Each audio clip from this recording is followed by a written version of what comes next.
Eita, nós! Ó, tô com a doutora, que eu sou fã número 1 dela. De Brasília, tudinho a doutora que eu mais gosto tá aqui hoje. Essa doutora de hoje, né? Não, é verdade, doutora. Senhoras e senhores, ela é médica endocrinologista da Clínica Siene Endocrinologia, doutora Poliana Gomes. Olá, Seja Léo. muito Boa tarde. bem-vinda. Obrigada, Tudo bem, Léo. doutora? Tudo bem. Eu falo isso porque tem muita seriedade, muito profissionalismo, muito zelo, muito cuidado. E as pessoas que a gente conhece, que já estiveram lá contigo, todas gostam muito de você. Ah, que bom, E Léo. vem nisso o diferencial. Em dias de tanta rapidez, há pouco a gente estava aqui com o doutor Paulo veio falando, perguntei para ele qual é o grande desafio para os advogados, né? No processo de gestão e também gestão da própria carreira. Aí ele falou, Léo, paciência. E ele, quando ele falou isso, eu falei, poxa vida, todo mundo vem aqui e fala de paciência, e é comum você ver isso no empreendedor, você vê isso no médico, né? Porque todo mundo fala assim, hoje o médico não conversa mais com você, hoje o médico não toca mais em você e tal. E as pessoas, quando se sentam com a doutora Poliana Gomes, a consulta, pessoal, 40 minutos, 1 hora. Em alguns casos, 1h30. Sim. Então tem muita entrega, muita dedicação. Parabéns, doutora Poliana obrigada, Gomes. Léo. Que bom que você está indo contra a maré. Obrigada, Léo. Na verdade, quando a gente percebe e recebe esse feedback aí, é um sinal que a gente está cumprindo a missão, né? Que eu acho que quando a decisão é começar a trabalhar com pessoas, é ter clareza da missão e checar se está cumprindo. E outro dia uma pessoa me falou assim, depois, acho que esse paciente veio na consulta, acho que tem uns 2 meses. E eu encontrei por acaso ele fora, né? E ele falou assim, doutor, ele fez questão de vir falar para mim que depois que ele foi na consulta, tinha 2 meses que ele não comia açúcar. Um parente dele? Ele. Ele próprio? Ele foi para consulta e na fase em que ele estava ingerindo muito doce. Era um desafio, né, para diminuir os doces. E aí ele falou isso. E aquilo ficou na minha cabeça porque, assim, eu sei que não fui eu que fiz isso.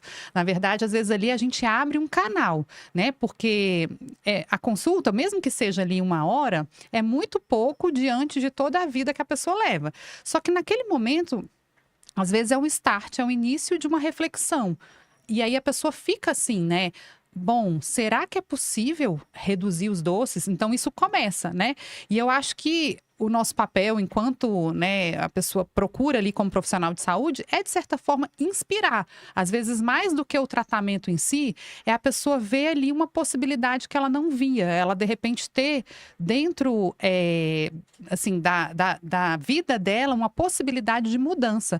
E eu vou dar até um exemplo. Ontem eu atendi um casal, assim, de idosos, em torno de 80 anos, né? Meu Deus, que bonitinhos. E aí já tinha, né, claro, hábitos há muito tempo. Você atendeu os dois juntos? Os dois juntos. E aí, assim, às vezes eles veem uma possibilidade, porque quando a gente entra nessa rotina, né, que quando a gente fala de emagrecimento consciente, é justamente para trazer essa consciência, gerar uma reflexão. Então, às vezes, a pessoa está fazendo um hábito que, para ela, assim, faz parte da vida dela, né? De repetir na alimentação alguma coisa ali que ela não tem consciência de que isso pode estar prejudicando a saúde. No caso deles, com diabetes, né? E a questão do peso para controlar.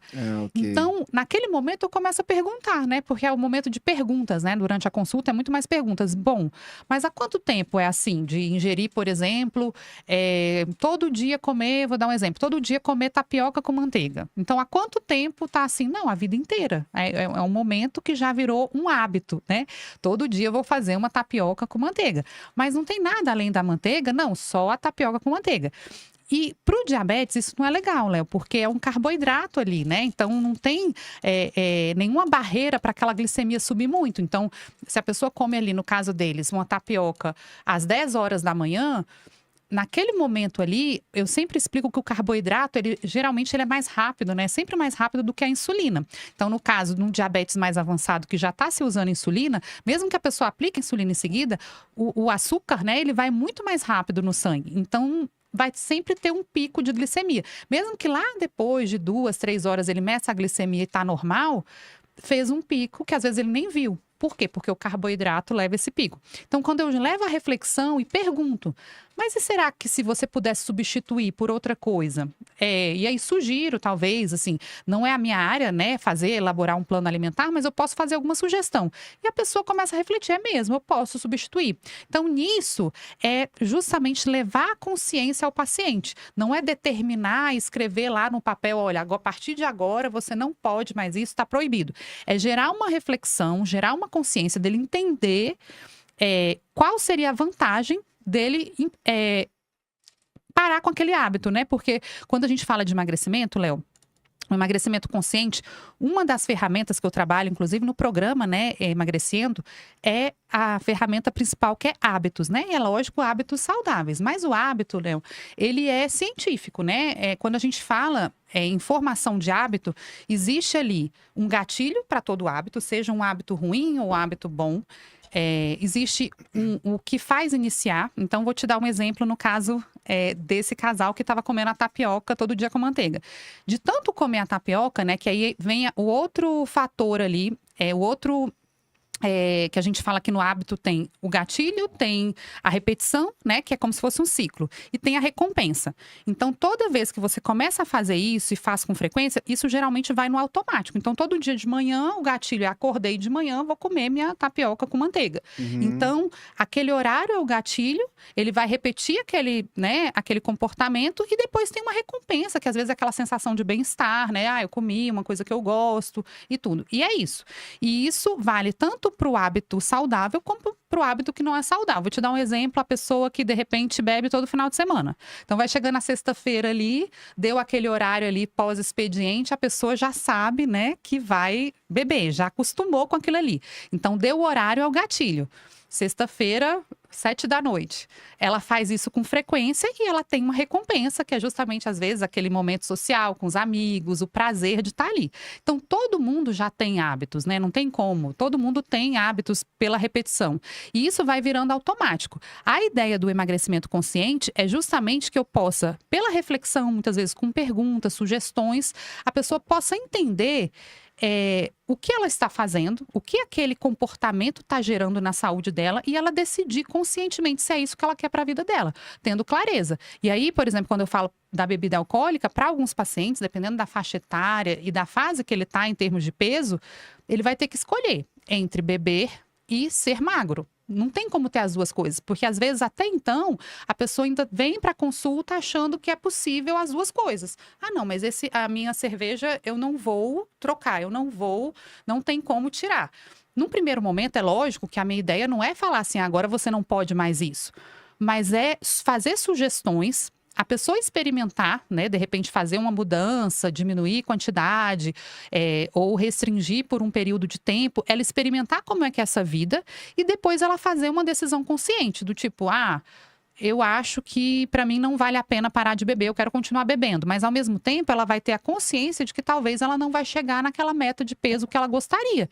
E essa consciência é o que possibilita depois uma mudança. Depois de um certo tempo ela pode decidir conscientemente e falar, não, realmente para mim eu decidi que não vale a pena ficar assim, estou perdendo muito mais do que estou ganhando. E aí ela sim decide fazer um emagrecimento mais consciente. Então o emagrecimento consciente ele tem muito a ver com hábitos. Então as pessoas, independente da decisão atual, ela já está com hábitos. Ela pode escolher entre permanecer com esses hábitos que estão ou não levando ela para o resultado que ela gostaria ou mudar. E esse processo de mudança, Léo, ele é simples, mas nem sempre ele é fácil, né? Por quê? Porque você parar de fazer coisas que você vinha fazendo, que já estão praticamente inconscientes ali, é um processo difícil. E desde que a pessoa consiga compreender esse grau de dificuldade, ela vai conseguir buscar ajuda. Por quê? Para mim, eu falo, né, que eu já até falei aqui antes, que é um atestado. A pessoa está ali há 3, 5 ou mais anos sem o resultado que ela gostaria, já ficou claro que ela não vai conseguir sozinha. Só que para muitas pessoas ainda não caiu essa ficha. Elas ainda estão achando que em breve elas vão voltar para o peso saudável delas sem fazer nenhum esforço ou sem nenhuma ajuda.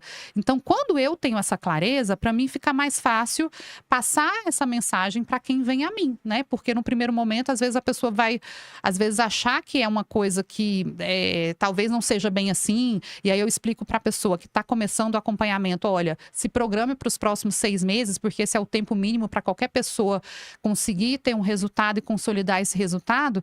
E às vezes no primeiro momento isso é novo, a pessoa que não quer isso, ela quer um resultado mais rápido, então às vezes no primeiro momento isso afasta a pessoa, mas pelo poder da consciência, eu acho que da verdade mesmo, de ser honesta e ser sincera com a pessoa que é preciso esse tempo, eu acho que é muito mais válido eu, de repente, perder alguns pacientes que não estão buscando esse tipo de tratamento para ganhar mais depois, no sentido de que depois ele vai acabar entendendo, ou ele vai voltar, ou eu vou abrir espaço para quem já esteja decidido, né? Então, é um risco trabalhar hoje em dia, assim, falando a verdade. Por quê? Porque falar a verdade muitas vezes afasta muita gente, né? As pessoas querem aquele discurso do emagrecimento fácil, esse atrai muito mais. Então, é um desafio e hoje, para mim, eu tenho essa clareza que esse posicionamento de falar a verdade, eu também é uma fase que eu vejo hoje que eu ganho muito mais do que eu perco. Apesar de saber que eu perco também, porque tem pacientes que se sentem incomodados com isso e para alguns pacientes esse discurso não é legal. O discurso legal é que eu vou fazer ele ter um resultado rápido, fácil e sem esforço. Então, para mim também é um desafio isso. Então, já começa desde o princípio, desde ali da clínica, da recepção, já começar com esse discurso e a gente sabe que a gente acaba triando, né, as pessoas que vão conseguir ter um emagrecimento duradouro e definitivo, né? Então, é um desafio, mas é o caminho que eu considero correto hoje em dia, né? É interessante isso, né? Porque uma vez que vem a frustração, ele vai lembrar. Ah, foi por conta daquilo que a doutora falou. Hoje fica claro porque também não tá dando certo, né? Léo, isso é pra tudo. Se você for pensar, às vezes, na vida, né? Quando você tá ali decidido a fazer alguma coisa, vem ali alguém te fala, olha, cuidado.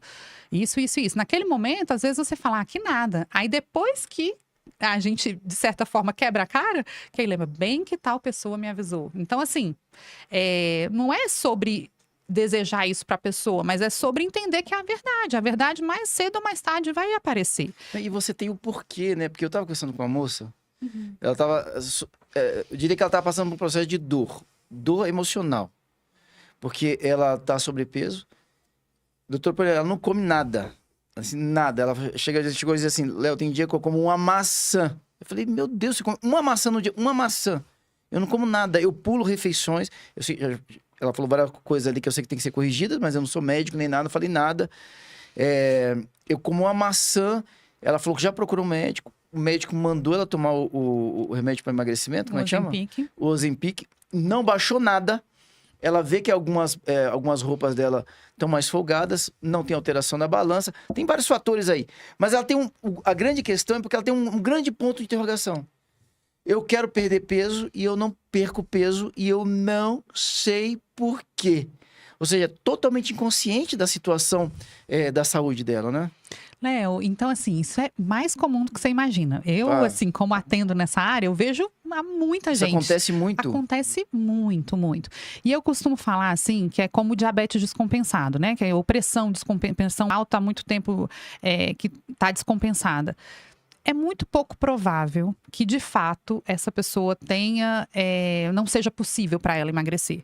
O que acontece é que o emagrecimento até então provavelmente não está tão consciente do ponto de vista de entender como um tratamento e que não é só a alimentação, não é só déficit calórico, não é só alimentação e exercício físico.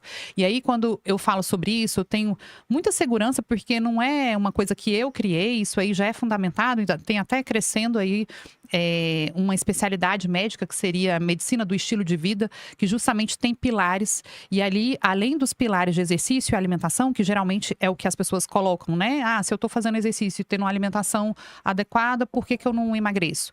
Só que a gente vai muito mais a fundo, porque a alimentação, primeiro, e ali eu trabalho na clínica com a Adriana Bonadio, a alimentação, ela é muito diferente, que é nutricionista, que é muito diferente, a pessoa tem uma consciência de que o emagrecimento é comer pouco. E não é, Léo. Não é mesmo.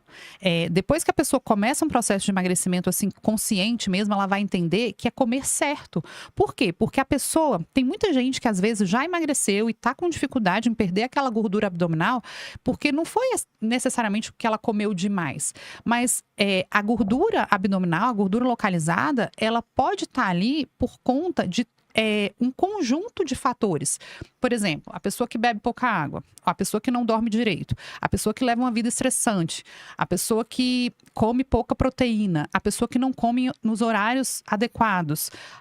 Tudo isso vai determinar o quanto ela vai gastar, porque não é matemático assim. É claro que é importante a pessoa ter uma noção de calorias, ela contar o quanto ela comeu, ter uma ideia de quanto ela gastou, mas o corpo, ele não é assim. Você dá uma moeda para ele, ele te devolve o restante, ele contabiliza.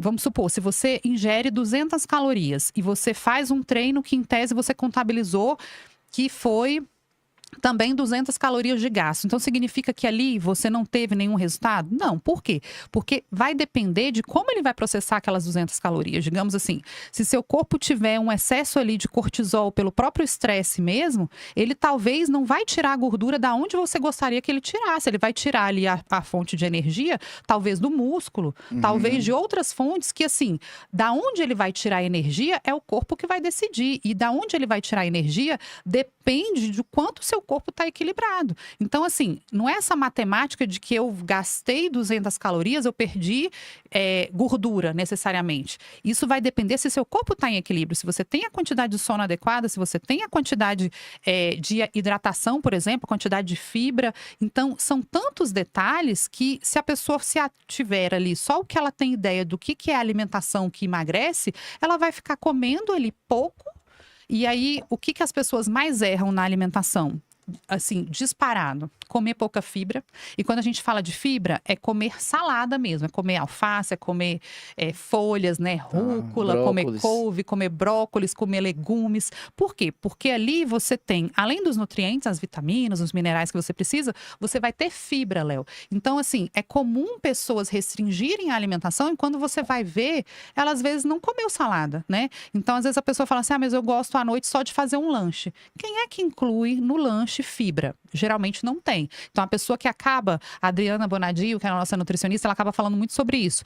É preferencial que você jante, porque na janta geralmente vai ter mais fibra. Você vai comer salada na janta. Então, você almoçou. Ao invés do lanche. Ao invés do lanche. Então, por exemplo, você almoçou, você comeu salada no almoço. Se você jantou, você comeu salada no jantar, você teve mais fibra. E aquilo ali não é um impacto em termos de calorias, mas é um impacto em termos da forma que aquele alimento vai ser processado no seu corpo. Do quanto de insulina ele vai estimular, de quanto de outros hormônios aquela alimentação vai estimular. Então, geralmente, essa pessoa que está restringindo muito a alimentação, se a gente for fazer o checklist, ela está restringindo tanto que ela não está comendo a fibra suficiente, ela não está comendo a proteína suficiente e ela não vai emagrecer.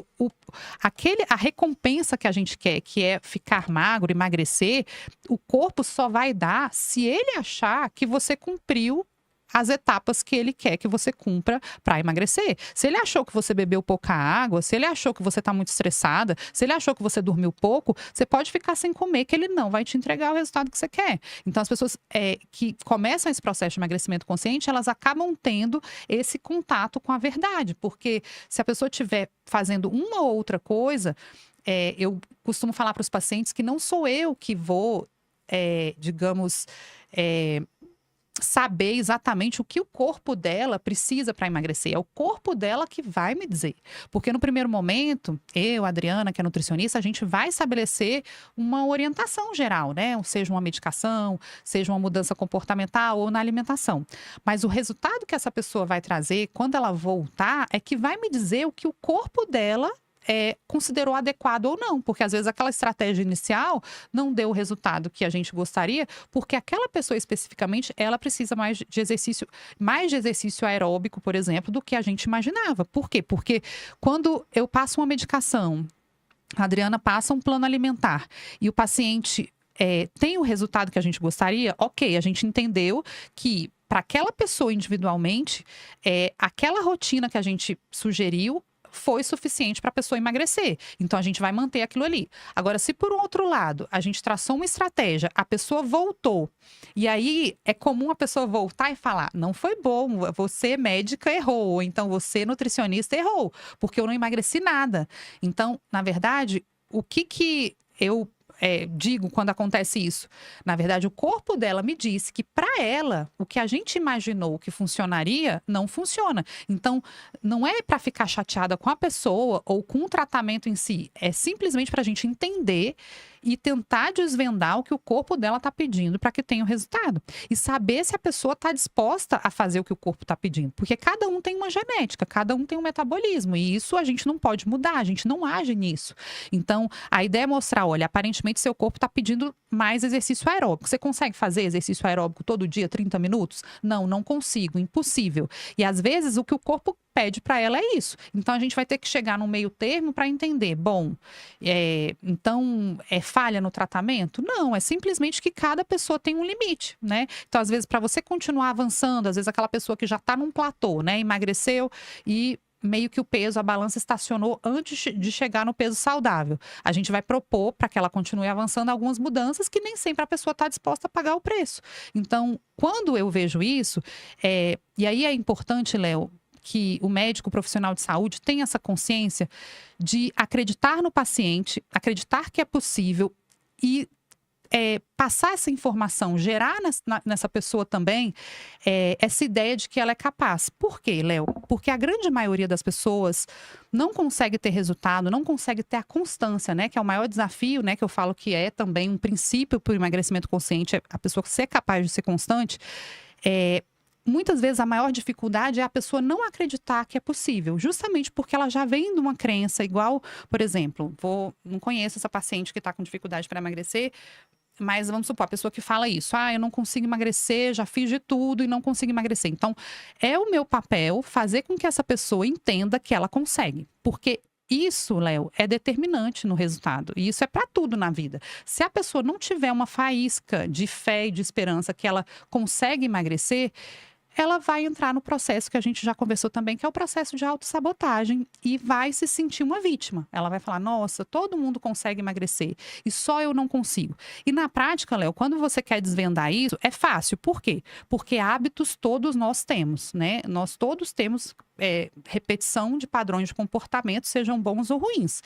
E todo hábito gera uma recompensa. Se o hábito que a pessoa está tendo é um hábito que não permite que ela emagreça, seja o hábito do sedentarismo mesmo, de ficar vendo TV demais, de ficar no celular demais, enquanto poderia estar fazendo exercício, por exemplo, ela tem uma recompensa. Então, ninguém é vítima, né? Porque não tem como a pessoa estar repetindo um hábito sem ter a recompensa, porque todo hábito tem recompensa. Então, se for possível trazer e gerar essa consciência para ela primeiro, quando ela deixar de ser esse papel de vítima e realmente for para a ação, vai ser importante porque ela vai entender no primeiro momento, bom, então peraí, eu tô no final de semana, toda sexta-feira, sábado e domingo, eu tô ingerindo bebida alcoólica e tô muito chateada porque eu queria muito um resultado no emagrecimento. Então a gente vai trazer a clareza de que não existe uma vítima aí, existe, na verdade, uma pessoa que tá tendo uma recompensa e por essa recompensa ela tá ganhando por esse lado e tá perdendo pelo lado de ter um corpo saudável, um corpo mais magro. Então se a pessoa consegue entender, olha, você pode trocar essa recompensa, que é a recompensa do prazer em beber e liberdade para comer, pela recompensa de estar com o corpo fisicamente, digamos assim, que ela traz mais satisfação, seja pessoal, até do ponto de vista profissional, mais disposição. Então, ela vai ter que trocar em algum momento. Então, a pessoa que está mais magra, ela está tendo recompensa, e a pessoa que está mais acima do peso, ela também está tendo recompensa. Então, ninguém é melhor ou pior. É simplesmente a ótica que você está levando. Então, quando você traz isso à tona e mostra para a pessoa que não tem essa possibilidade, né? Porque, realmente, pessoas que são magras e com mais de 30 anos e zero esforço, mesmo que aparentemente elas estejam bem fisicamente, hábitos como ingerir excesso de açúcar, dormir mal, ingerir excesso de bebida alcoólica, faz mal para todo mundo. Então, assim, quem é que garante, sabe o que vai acontecer daqui a 1 mês, 2 meses na vida da pessoa em termos de doenças, né? Uhum. E hoje, quantos diagnósticos você acaba escutando assim, tal pessoa estava tão bem e descobriu um câncer, descobriu um problema cardíaco, descobriu, teve um problema sério, foi internada. Se você for ver a retrospectiva da vida dessa pessoa como um vídeo, você provavelmente vai encontrar hábitos que levaram a pessoa a ter isso. Seja do ponto de vista de comportamento, seja do ponto de vista emocional mesmo. E aí eu falo de um padrão de repetição de pensamentos, porque um dos pilares que a gente aborda quando a gente fala de emagrecimento consciente são os relacionamentos. E os relacionamentos sempre envolvem pessoas, sempre ou elas mesmas, né? Como ela lida com questão de culpa, né? Esse tipo de sentimento, como ela lida com as outras pessoas. Então, talvez ela não consegue, né? Eu acho que talvez você já tenha escutado, pessoa, fulano fazia muito exercício, nossa, tinha uma alimentação super saudável e olha o que aconteceu. Mas se for fazer uma retrospectiva, talvez nesse pilar de relacionamentos, tinha alguma coisa ali. Porque a gente quer encarar o nosso corpo como uma máquina, mas na verdade ele não é. A gente tem emoções. E essas emoções, elas vão ter um impacto em algum momento da vida. Então, a questão de trabalhar esses hábitos, e o primeiro passo é reconhecer que tem algo para mudar, porque o maior desafio, Léo, é quando a pessoa está justamente nessa visão. Eu não consigo emagrecer e eu faço tudo certo. Aí ficou mais difícil, porque vai mudar o quê? A pessoa já faz tudo certo. Se ela começar a abrir uma luz do tipo, mas será que tem algo que eu posso melhorar? Será que não tá? Eu não tô. Eu posso fazer outras coisas que podem me ajudar, não só do ponto de vista físico, como do ponto de vista emocional também? E aí sim, é o início da mudança que vai trazer o resultado que a pessoa gostaria. Então, são muitos aspectos. Então, por isso que eu falo assim, como de certa forma simples, mas ao mesmo tempo difícil fazer tudo isso sozinho, conseguir fazer essa análise, conseguir olhar para tudo isso ao mesmo tempo, né? Então, eu sempre convido e me coloco à disposição nesse sentido, porque hoje existem vários profissionais que estão trabalhando, né, com essa linha, que é a linha, Léo, da prevenção, né? Que é justamente assim, antes de acontecer um problema maior, você cuidar. Porque eu falo para muitas pessoas, e aí eu recebo pacientes, por exemplo, que depois me falam, olha, eu não vou conseguir seguir com o meu tratamento agora, porque eu estou muito apertada lá no trabalho, está muito tumultuado, estou com algumas questões emocionais, meu pai ou minha mãe está doente, eu estou sem tempo.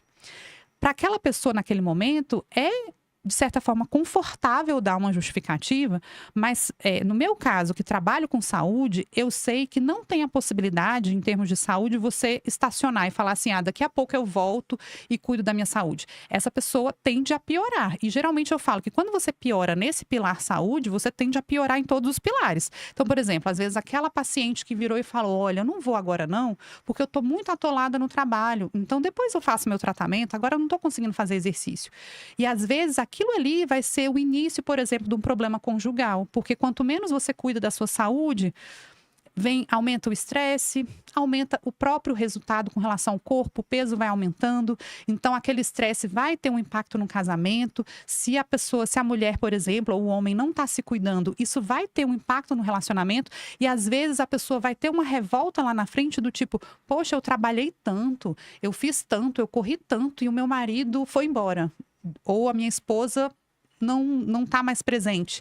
E às vezes foi a própria pessoa que deixou de cuidar de uma área tão importante que é a saúde e que desencadeou todo o restante. Então, trabalhar com saúde é muito vantajoso porque realmente é difícil alguém falar que não é uma prioridade, é difícil alguém falar que isso não vai afetar as outras áreas da vida. Então, a pessoa que está com um problema em alguma área da vida e está, de certa forma, se enganando, achando que o tempo espera e que vai dar para cuidar depois, eu sempre falo assim, na saúde não existe parar, não é estacionar, né? Parar é piorar, você vai piorar. E piorar não só na área da saúde, como provavelmente nas outras áreas também.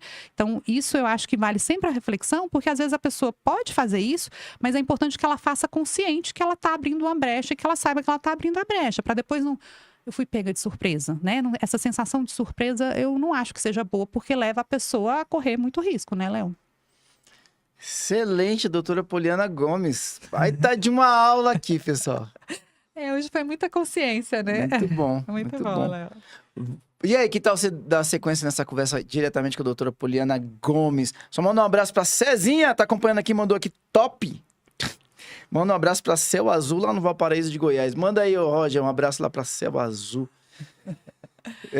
Doutora Poliana, quem quiser dar sequência a essa conversa contigo, quais são os caminhos? Então, você vai entrar lá no Instagram, @ciendoendocrinologia com C. Lá tem um link do WhatsApp que você pode falar diretamente na clínica. Maravilha. A gente vai se despedir da doutora Poliana Gomes. Na sequência, vem a charada da doutora Poliana. É a Poliana Andrade, que é empresária e escritora. Esse aqui a gente vai ter o bloco Sua História Inspira. Ela está trazendo 2 convidados. Ivone Braga, que é gestora social do Instituto Pipoquinha, faz um trabalho social incrível. E está trazendo o Marcelo Costa Moreira, que é vice-presidente do Kamikaze Advogados. Não conheço o Kamikaze, mas estou curioso. Bom, daqui a pouquinho, então, Sua História Inspira com Poliana Andrade e seus convidados. Poliana Gomes, muito obrigado, doutora. Obrigada, Léo. Muito bom. Até